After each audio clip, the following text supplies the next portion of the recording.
მაისში შუა რუსთაველზე თურმე შესაძლებელია თოვლიც კი მოვიდეს. ეს ყველაფერი დამოუკიდებლობის დღეს მოხდება.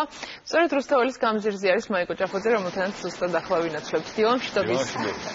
დილამშვიდობის და მოგესალმებით. გილოცავთ დამოუკიდებლობის დღეს და სანამ გათოვლიანებულ რუსთაველს გიჩვენებ, მანამდე უნდა გითხრათ, რომ დღეს რუსთაველზე არაერთი უწყება წარმოადგენს თავის წარმატებულ პროექტს. კულტურის სამინისტრო გეკმავს ძალიან ბევრ ღონისძიებას და ქალბატონ მანანა ბერიკაშვილს მივესალმები, კულტურის და ძეგლთა მინისტრის მოადგილეს. დილამშვიდობის და გილოცავთ დამოუკიდებლობის.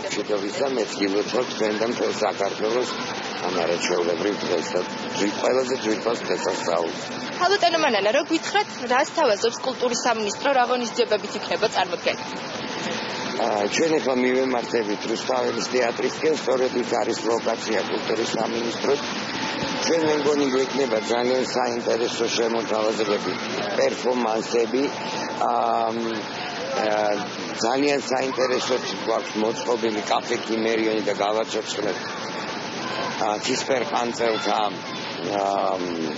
ულამაზეს კაფეს, სადაც იხრიდნენ თავს, სადაც იწერებოდა შესანიშნავი მარგალიტები ქართული პოეზიის.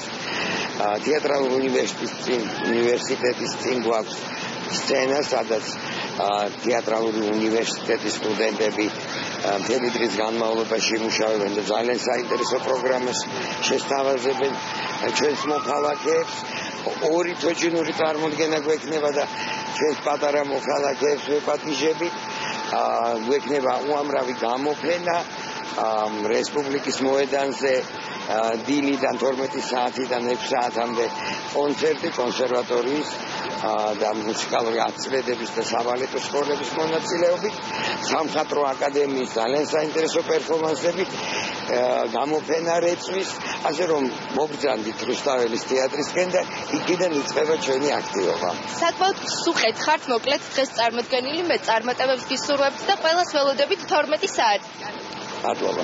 ძალიან დიდი მადლობა, კარგად ბრძანდებოდეთ და ახლა როგორც ხედავთ, რუსთაველი გათოვლიანებულია, ეს ხდება მსოფლიოში პირველად და უნდა გადავინაცვლო ბატონ ალექსანდრე ონოფრიშვილთან ცის კურორტების განვითარების კომპანიის პატარა კურორტი მოვაწყვეთ და მსოფლიოში არის პრეზენტაცია, სანდრო, ჩვენ პირველად გავათოვლიანეთ წელს გუდაური და დიდველი და დღეს უკვე ბარის პირობებში ქალაქში პირველად ხდება. მოდი რომ გითხრა ამის შესახებ.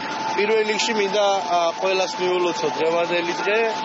ეს არის ძალიან მნიშვნელოვანი დღე და ჩვენთვის უდიდესი პატივია, რომ დღეს წარმოადგენთ ჩვენ სამინისტრის, ეკონომიკის სამინისტროს რუსთაველზე და გვინდა პატარა ხალისი შევმატოთ ამ დღესასწაულს, რაც არის. რა წარმოგვიდგინა ეს ადამიანი იტალიურ-ავსტრიული კომპანიის დამსახურება, ერთ-ერთი დამსახურებაა ის, რომ დღეს ჩვენ თბილისში ასეთ სიცხეში და მაისის ქვეში გვაქვს თოვლი.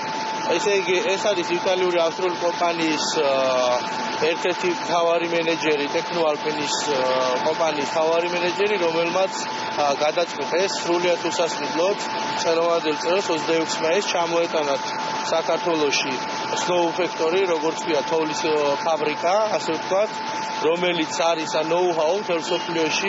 მისი პრეზენტაცია ქალაქის პირობებში ხდება წელს თბილისში და შეგვიძლია სიტყვა გადავცეთ და ორი სიტყვით მანაც მოგვილოცოს. Hello everybody. It's a big pleasure from my side to be here.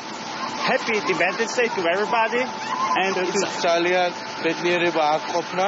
And it's also a big pleasure from Technoalpin side to show you our snowmaking systems. ჩვენთვის დიდი პატივია, რომ ჩვენი კომპანიისთვის რომ განახოთ ჩვენი თოვლის ფაბრიკა. ძალიან დიდი მადლობა, ჩვენთვისაც ძალიან დიდი პატივია. სანდრო, რომ გითხრათ, რამდენი სანტიმეტრია დაახლოებით? ჯერჯერობით გვაქვს დაახლოებით 30 სანტიმეტრზე მეტი უხვიათ. ჩვენ ალბათ 12 საათამდე გავაგრძელებთ მუშაობას და ეს თოვლი გექნება თელი დღის განმავლობაში.